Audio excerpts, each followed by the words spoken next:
Bugun yanla energiya chastotimizni yuqori ko'tarishga yordam beradigan intayin oddiy 6 ish bilan tanishib chiqamiz. Yaxshimsizlar, men Lale. Birinchidan yuqori chastotliq muzikalarni anglash. Oldingi videoda men yuqori chastotliq muzikalarni anglashni tilga olgan. Nurg'un do'stlar menga mush to'g'rida savollarni qoldirdi. Bugun bu to'g'rida texnik tafsiliy to'xtalamiz. Yuqori chastotliq muzika nuqul holda ovoz yuqori bo'lishini ko'rsatmaydi. Balki tavrinish chastotasi odam badanining aktiv energiya holati bilan mos keladigan, jismoniy va ruhiy jihatdan rahat tuyg'u paydo qiladigan ovoz turlarini ko'rsatadi. Yuyinganda, tamoq yeganda, uxlaganda, xizmat qilganda bu xil jismoniy va ruhiy jihatdan oziq oladigan ovozlarni o'zingizga hamroh qilsangiz bo'ladi. Masalan, alohida chastotliq muzikalardan menga to'lqini holatiga mos keladigan alfa to'lqini uyquga yordam berish turi, beta to'lqini ruhlandirish turi yoki 232-520 Hzlik davolash alohidligi va ovoz to'lqinlari bo'lsin bo'ladi. Bu turdagi muzikalarni men Ko'k dengiz darsxonasida sizlar bilan ham baharlangan. Buningdan boshqa yana tabiatning asli ovozi, yomg'ir ovozi, dengiz to'lqini, qushlarning sayrashlari bo'lsin bo'ladi.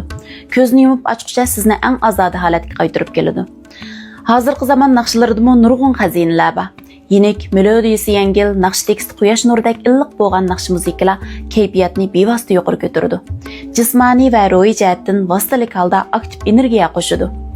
Bu xil muzikalarning yadroliq roli anglash sezimini g'idiqlash orqali ichki holatni tangshab, jismoniy va ruhiy jihatdan jiddiylashish, tushkunlashish qatorliq tuvan chastota holatidan tadrijiy holda ozoda, xushalliq to'lgan yuqori chastotaga boshlab mangadi. Ikkinchidan, siz qabul qilgan hamma narsa ruhiy holat va badan energiyangizni yaratadi. Ya'ni yemak-ichmak jihatda tabiiy, ziyoda pishiqlab ishlanmagan yemakliklarni oldin tanlab badanga sap oziqlik qabul qilish. Xuddi men oldingi videoda deb o'tganga o'xshash, bizning badan, qalb va ruhiyatimiz bir butun sistema.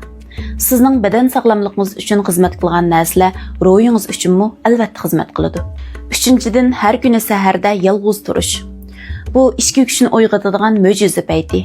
Har kuni uyg'ongandagi tunji vaqtni o'zingizga tava energiya qo'zg'atish murosimiga aylantiring.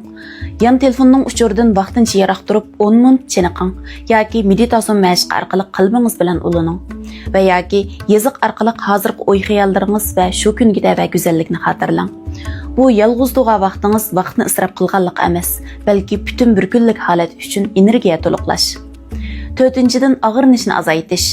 Zehningizni o'zgartgili bo'ladigan ishlarga sarf qiling. Og'rinish mohiyatda hozirgi ahvolga bo'lgan qarshilik, lekin u masalani hal qilolmaydi. Balki yana sizni tuvan chastotliq kayfiyat qaynimiga patirib qo'yadi. O'zgartgili bo'lmaydigan reallik, masalan, havo rayi, boshqalarning pozitsiyasi degandaklarga yuzlanganda uni qabul qilib ichki xurajni azaytish qo'rinib beqing. Agar ishda burilish bo'lsa, bevosita harakatga keling. Vazifa bek tas deb og'ringandan ko'ra, qadam bosqichlar bo'yicha parchalab birinchi qadamni boshlang. Og'rinishning o'rniga harakatni dastib, uni turmushni kontrol qilishingizdagi ishonchga aylantiring. 5-dan, sizish, baho va tanqid. Qo'g'dash bilan hujum qilishni farqlantiring. Baholarning hammasini inkor qilishingiz hajatsiz. Sog'lom baholar bizning xatarni farqlantirib, chegarani saqlashimizga yordam beradi. Masalan, bu muhit meni bearam qildi, men ketishim kerak. Lekin ko'p hollarda bizning o'zimizga bo'lgan men yaxshi emas, boshqalarning e'tirof qilmasligi qatorlarning hammasi hujum xarakterlik passiv baholar.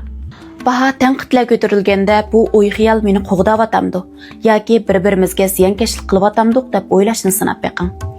Ortiqcha ayblashlarni sezgungiz orqali ayring. O'zingiz va boshqalarga ko'proq keng qo'saq bo'ling. 6-dan, muhabbat tarating. Sizga mulozimat qilgan kishilarga rahmat ayting. Do'stingizga bugun ruhiy holating bak yaxshi-ku deb sinab beqing. Boshqalarga qarab kulimsirashning hammasi dunyoga illiqlik ato qiladi.